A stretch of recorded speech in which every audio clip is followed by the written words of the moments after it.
Good morning विद्यार्थी मित्रों। कक्षा 11 विषय भूगोल पाठ 7 भूमि स्वरूप। पिछले वीडियो में हम लोगों ने हिम के बारे में जानकारी प्राप्त की थी। इस वीडियो में हम लोग रासायनिक अपक्षय के बारे में जानेंगे। चट्टानों की संरचना में एक से अधिक खनिज पदार्थ होते हैं। तापमान, वाष्प एवं वायु आदि के संपर्क के कारण खनिजों की संरचना में परिवर्तन होता है। चट्टानें कमजोर पड़कर विघटित हो जाती हैं। यानी ये बाहर के तापमान की वजह से या जैसे वाष्प और वायु की वजह से, धूप की वजह से चट्टानें कमजोर होकर टूट के अलग होने लगती हैं। इस प्रक्रिया को रासायनिक अपक्षय कहते हैं। उसमें ऑक्सीडेशन और कार्बोनेशन तथा हाइड्रोशन प्रक्रिया मुख्य है। मानसूनी जलवायु वाले प्रदेश में ऑक्सीजन वायु स्वतंत्र रूप से या पानी के संयोग के रूप में लौह तत्व वाली चट्टानों पर आयरन ऑक्साइड बनाती है, यानी जंग लगने लगता है। इस प्रक्रिया को ऑक्सीडेशन कहते हैं। वर्षा के पानी में वातावरण में निहित कार्बन डाइऑक्साइड का संयोजन होने से मंद कार्बोनिक एसिड निर्मित होता है। ऐसा पानी खनिजों पर रासायनिक प्रक्रिया करके कार्बोनेट्स में परिवर्तन कर डालता है। इस प्रक्रिया को कार्बोनेशन कहते हैं। इससे चट्टानें कमजोर होकर उसका विघटन होता है। चूने की चट्टान एवं संगमरमर पर उसका प्रभाव देख सकते हैं। गतिशील शक्तियां, जो शक्तियां पदार्थों को एक स्थान से दूसरे स्थान पर ले जाती है तथा ऐसा करते हुए वह चट्टानों में कटाव करती हैं, ऐसी शक्तियों को गतिशील शक्तियां कहते हैं। गतिशील शक्ति में बहते पानी, हिम नदी, पवन, भूमिगत जल एवं समुद्री तरंगों की गणना की जाती है। इन बलों के आपादान, परिवहन एवं निरपेक्ष क्रिया द्वारा विविध भूमि स्वरूपों की रचना होती है। अगला टॉपिक है हमारा बहता जल। भूतल पर ऊंचे ढालों पर नीचे ढालों की ओर गुरुत्वाकर्षण के कारण उसमें निहित प्रवाह मार्ग में स्वाभाविक रूप से बहते जल प्रवाह को नदी कहते हैं। नदी का अर्थ हुआ कि ऊपर से नीचे की तरफ को बहती है, तो बहने पे वो अपने साथ साथ कई सामग्रियों को एक स्थान से दूसरे स्थान पर बहाकर ले जाती है। बहता जल अपने मार्ग में आने वाले ढाल संबंधित विषमताओं के दूर करके विशेष भूदृश्यावली का निर्माण करती है।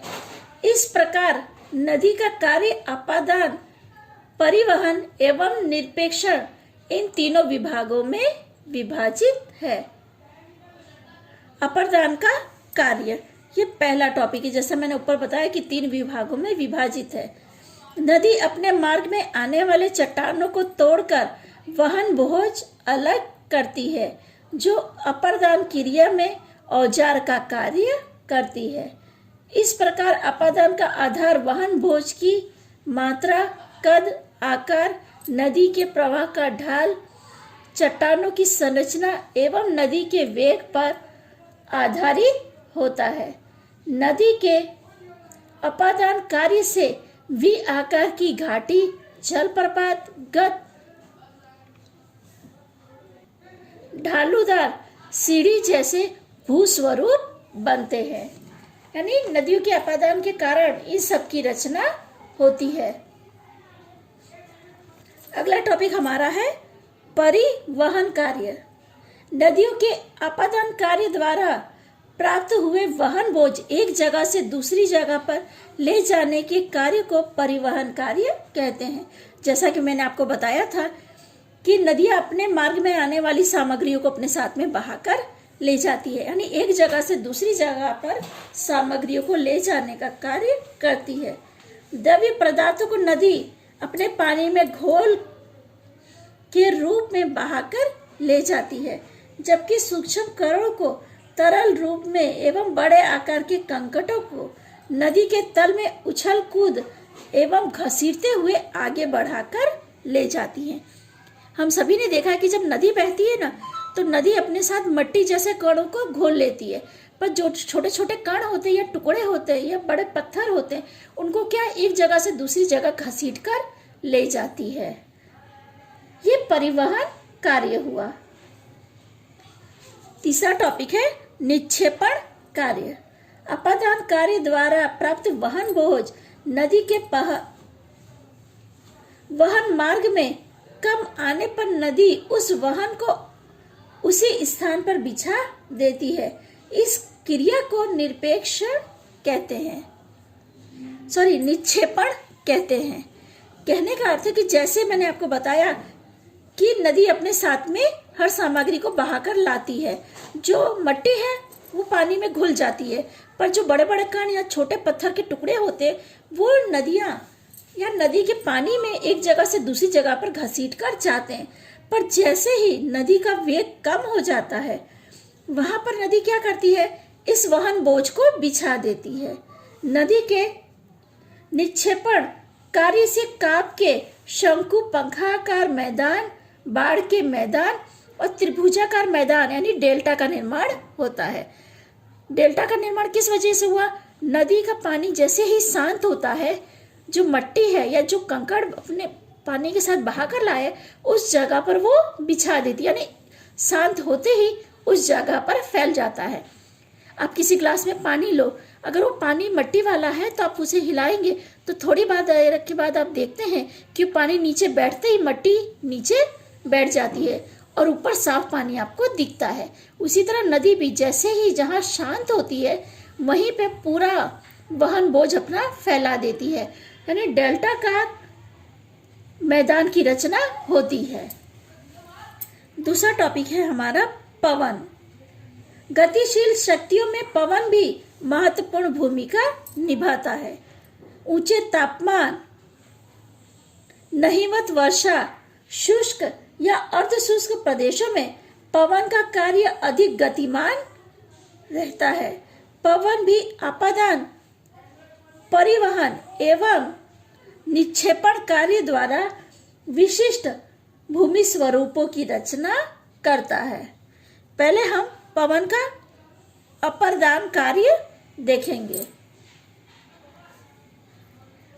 पवन अपने वहन मार्ग में आने वाले पदार्थों को अपने साथ आगे ले जाकर उसका औजार बनाकर मार्ग में आने वाले चट्टानों के अपादान करके अनेकों भूमि स्वरूप का निर्माण करते हैं। इस पवन का अपादान कार्य कहते हैं। पवन मुख्य रूप से उड़न पात्र अथवा पवनगत भूछत्री चट्टान, जोगैंड या याडंग या इंसेलबर्ग जैसे विशिष्ट भूदृश्यों की रचना करते हैं। निक्षेपण कार्य। पवन के मार्ग में झाड़, झारखंड, वृक्ष, ऊंचे पथरीले टीले आदि अवरोध करते हैं, तो पवन वेग घटता है और वह अपने साथ लाए वहन बोझ को कुछ भाग नीचे गिरा देता है। इसे पवन का निक्षेपण कहते हैं। पवन के निरपेक्षण कार्य से रेती के टीले, लोयस के मैदानों की रचना होती है। हिम नदी ऊंचे अक्षांशों पर स्थित प्रदेशों और बहुत ऊंचे पर्वत शिखरों में हिम वर्षा होती रहती है। इस हिमवृष्टि के परिणाम स्वरूप जमी हुई जो हिम है वो धीरे धीरे ढाल की ओर सरकती है। हिम की ऐसी सरकती चट्टानों को हिम नदी कहते हैं।